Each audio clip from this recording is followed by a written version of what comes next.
Pada tanggal 2 Maret 2020, Indonesia resmi kedatangan tamu berupa virus yang diumumkan secara resmi oleh Presiden Joko Widodo yang menyatakan bahwa terdapat 2 orang warga negara Indonesia yang positif terpapar virus COVID-19. Kemudian 2 minggu setelahnya, pada tanggal 13 dan 14 Maret 2020, berbagai instansi pemerintah maupun swasta beramai-ramai menyelenggarakan pencegahan penyebaran COVID-19 di Indonesia dengan cara penyelenggaraan aktivitas di rumah masing-masing. Hingga hari ini, pandemi coronavirus masih berada di Indonesia. Saya Andi Muhammad Fahri Mubarak dari Prodi Teknik Informatika UIN Sunan Kalijaga tahun 2019 ingin menjelaskan sebuah solusi berupa implementasi dari nilai-nilai Pancasila dalam menghadapi pandemi coronavirus yang masih berlangsung hingga hari ini. Masuknya COVID-19 ke Indonesia memberikan dampak yang luar biasa ke dalam kehidupan masyarakat Indonesia itu sendiri.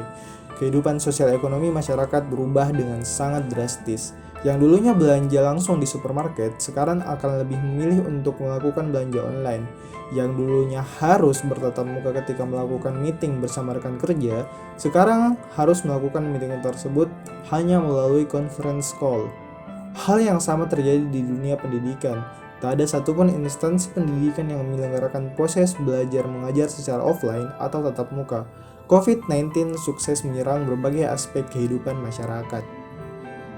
Hingga video ini dibuat pada tanggal 18 Juni 2020, terdapat lebih 8 juta jiwa yang dikonfirmasi terinfeksi coronavirus di seluruh belahan dunia.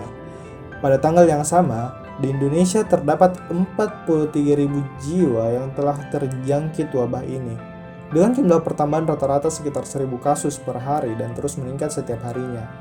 Hal ini tentu sangat berbahaya mengingat persentase kematian berada pada angka 5%, sehingga kita membutuhkan upaya untuk menghadapi pandemi ini dan mempersiapkan diri untuk menghadapi new normal. Indonesia memiliki Pancasila sebagai dasar negaranya, suatu fondasi yang sangat kokoh untuk dapat melandasi berbagai aspek kehidupan masyarakat Indonesia.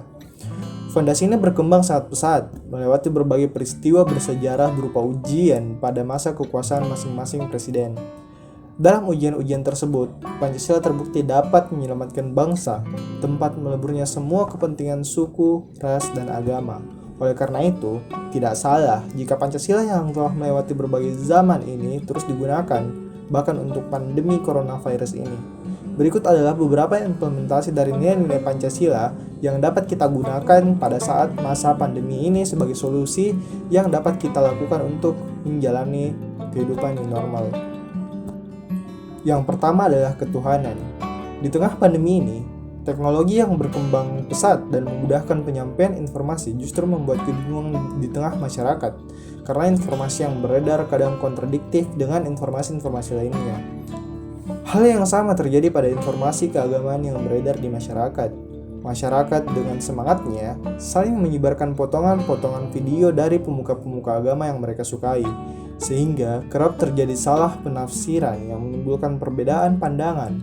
Disinilah nilai ketuhanan harus ditegakkan kembali. Sila pertama ini mendorong agar umat beragama meningkatkan kesalihan individu dan komunitas menjadi kesalahan-kesalahan sosial. Mereka harus lebih bijak lagi dalam menyebarkan informasi, sehingga tidak adanya miskonsepsi dalam pemeluk-pemeluk agama yang berada di Indonesia ini. Terlebih lagi, pada saat sedang depresi memikirkan kondisi pandemi, meminta tolong kepada Tuhan adalah salah satu cara yang cukup efektif untuk menghilangkan beban pikiran tersebut. Yang kedua adalah kemanusiaan.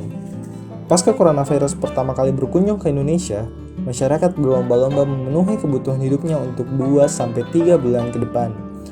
Manusia-manusia serakah yang menyebabkan situasi semakin parah karena hilangnya rasa kemanusiaan dalam diri mereka. Hal ini menyebabkan masker menjadi barang yang langka saat garda terdepan atau tim medis sangat membutuhkannya. Juga, masyarakat dengan ekonomi rendah menjerit karena tidak bisa memenuhi kebutuhan pokok keluarganya. Untungnya, masih ada orang-orang dengan rasa kemanusiaan yang tinggi dengan sukarela melakukan hal-hal terbaik di tengah situasi yang sulit ini.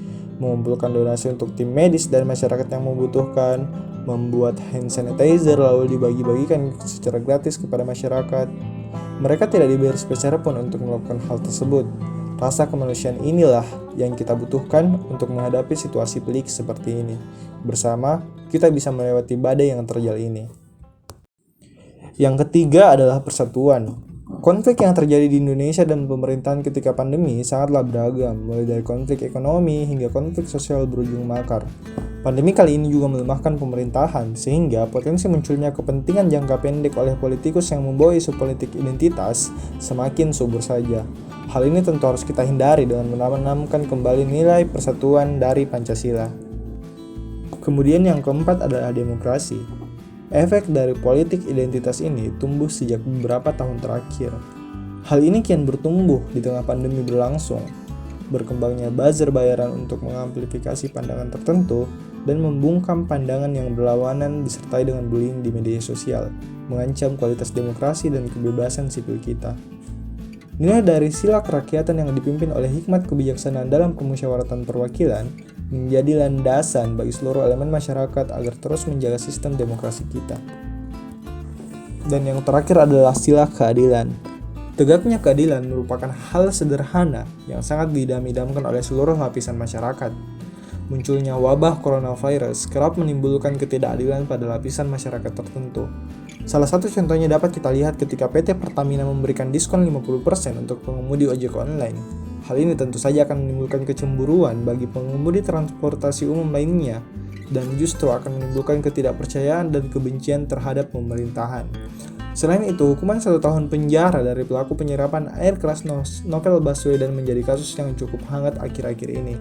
Ketidakadilan seperti ini justru membuat masyarakat dapat kehilangan kepercayaan terhadap pemerintahan. Itu dia kelima nilai-nilai Pancasila yang dapat kita terapkan atau implementasikan kembali untuk menghadapi pandemi ini dan menyambut new normal yang akan segera diterapkan di Indonesia. Akhir kata, tidak ada satupun golongan masyarakat yang senang dengan adanya pandemi ini. Seluruh elemen kenegaraan terkena dampak dari wabah global ini. Ada banyak solusi yang dapat diterapkan untuk menghadapinya. Mengimplementasikan kembali nilai-nilai Pancasila adalah salah satu hal yang cukup efektif yang dapat dijadikan solusi wabah ini. Mengapa demikian? Karena kita tahu bahwa Pancasila telah terbukti telah melalui berbagai ujian sejak ia pertama kali dirumuskan 74 tahun yang lalu. Sehingga, marilah kita semua untuk menerapkan nilai-nilai Pancasila yang telah saya jelaskan sebelumnya, agar kita dapat melewati pandemi ini dengan cara kewarganegaraan yang tepat. Sekian dari saya, terima kasih.